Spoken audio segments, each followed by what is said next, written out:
bothering me about the handlebars on my motorcycle, and when I went to push the bike into the shed yesterday, the bars moved a little bit.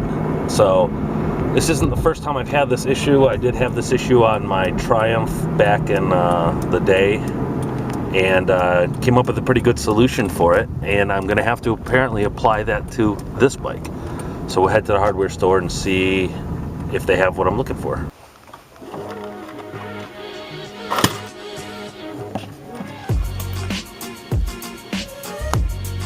So I want to explain to you, this glossy paint is the whole length of this bottom bar.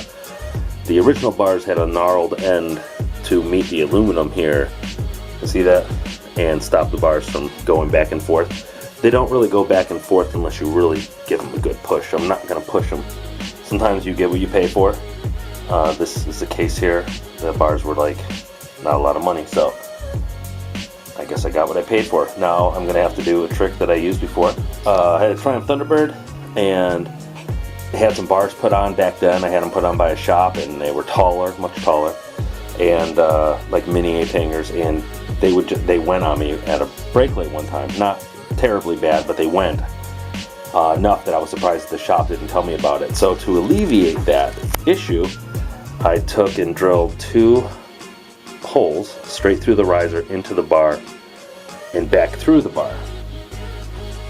The risers that I had in that case had a hollow opening in them. Unlike these are solid aluminum underneath, so I used one of these pins that has the ball on it so that I would pass through and lock, you know, an inside of the riser. I'm going to take this expanding piece, and that way it will go through the top of the riser into the center of the bars, and then nail down that nail, and it should expand. This bottom part will mushroom out, preventing it from coming out, giving me just the amount of leverage I need to be able to you know, push the bars or put pressure on the bars without worrying about them sliding back and forth. And it is nearly impossible to hold this camera and drill at the same time. So anyways, I've got the bars in a position that they need to be checked with the mirrors and my grip and everything. So first thing I'm going to do is drill a pilot hole in each one of these, and then I'm going to drill my finishing hole at 3/16 was the size of the bit. So we'll drill the pilot holes, then we'll drill the final holes, and then we'll put in the expanding anchors.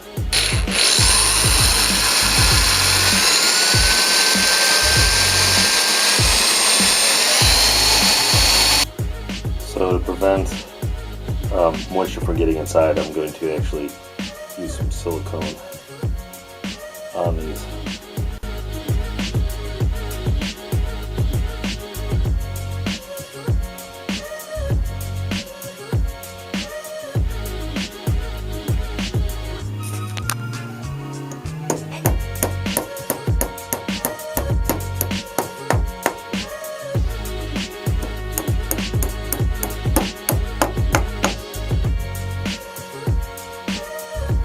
Just clean up the silicone, it'll be done.